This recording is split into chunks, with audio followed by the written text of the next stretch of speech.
Hello, I'm John Eldridge, and welcome to the Ransomed Heart audio podcast. For more information on Ransomed Heart Ministries, our resources and events, please visit us online at www.ransomedheart.com. Welcome back. This is Stasi Eldridge, and I am joining Craig McConnell in the Ransomed Heart studio, and I'm so happy to be here talking with you about my new book that's coming out August 1st, Becoming Myself, Embracing God's Dream of You. And Stasi, it's good to have you. Thank you, Craig. I like being with you. It's fun. Stasi, the first chapter, I hope, listeners, you were able to take in last week's podcast and just enjoy an excerpt from Stasi's book. But this next chapter we're going to highlight is titled Looking Back with Mercy. And so give us the synopsis of Looking Back with Mercy. Okay, this is chapter 2. And what I'm trying to do is to set the stage of looking at our life differently, looking at our life the way God does.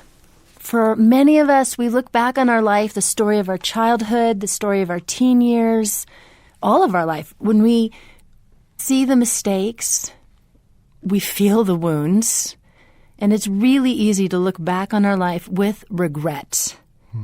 But the invitation from God is to look back at it with mercy. There's mercy in His eyes when He sees us. And so we can be merciful too. The invitation from God is not to be harsh, critical, just embarrassed of our past, but actually to invite Him into it, to see it the way He does and learn from it, because He was there, which this is what I really love. Some of our stories are horrific, stories I've heard, and the question is often, where were you, God? Which is a great question to ask, and one He would love to answer. So, Looking Back with Mercy is a chapter where we begin to invite God's take on our lives and invite Him to reveal to us the ways that He was present, the ways He was loving us, protecting us, shielding us, guiding us, wooing us to His true heart in the midst of all of our lives, our childhoods, our young adulthood. This morning, just really a good take on our lives is His. So let's listen to an audio excerpt from Chapter 2 of Stasi's new book, Becoming Myself, Embracing God's Dream of You. Every human being has some vital place in their life where they are not living in the victory they long for, and it colors how they view themselves. Every woman's personal struggle rooted in her past, be it fear of intimacy or a deep-rooted self-hatred or a pressing need to control her world, makes her desperate for God. We all have something that brings us to our knees.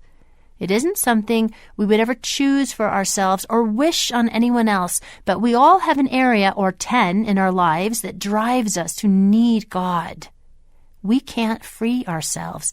We are weak, aware that something inside is broken and starving. It is a wonderful grace when we finally give up and fall down before the one who is strong. And my friend, it is not a bad thing that you desperately need Jesus. For some reason, we feel embarrassed by our desperation. We see desperation as a sign that something is terribly wrong with us. Oh, no. We were created to desperately need Jesus. We have always needed Him, and we always will. I do not believe God caused the pain of our lives, but I do know that He uses it to drive us to Himself. The desperation is a good thing. As George MacDonald wrote, "How many helps thou givest to those would learn. To some sore pain, to others a sinking heart.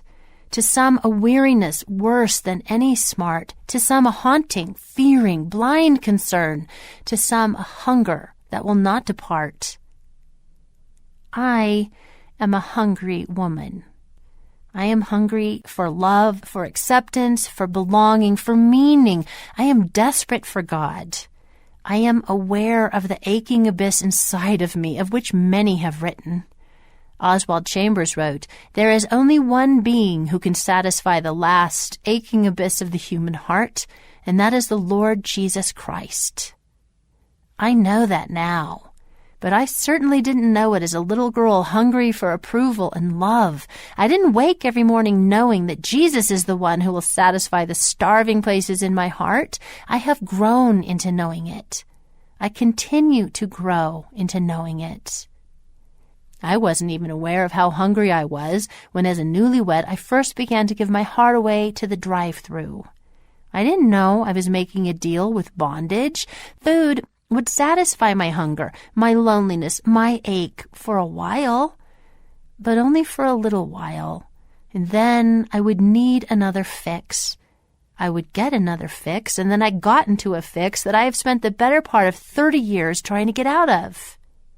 The messages I received growing up, and particularly my mother's fixation on my weight, set me up for the struggle. The way had been paved for food to hold a power in my life it was never meant to. Obsession with the number on the scale and the size of the clothes turned over the measurement of my value as a woman to my weight and appearance. My bondage to binging has shaped my life as profoundly as any other thing or person. What I came to believe about myself through my helpless state, failure, and how I chose to fight through my shame and still show up and offer what I could to others shaped my soul. Witnessing the way my husband's heart was broken and transformed through my losing battle with food is a massively defining part of my story, a large portion of it, an extra large portion of it. And yes, I get the pun. Stasi, so good, so good. I'm enjoying this, and I know women will just find their hearts deeply encouraged. How do we get more of this? Oh, I want you to have more. I want you to have all of it. The book is available at your favorite bookstore starting August 1st. The date that it's released, the study guide is also being released. If women would like to do that on their own or with a group, that will be available or at their church. So August 1st, everyone. That's the day. Oh, and join us next week as we continue with Stasi Eldridge about her life and her new book, Becoming Myself, Embracing God's Dream of You. Come visit us at ransomedheart.com for more resources. Or at our Facebook page. Or mine, Stasi Eldridge. I have a Facebook page. Come on, meet me there.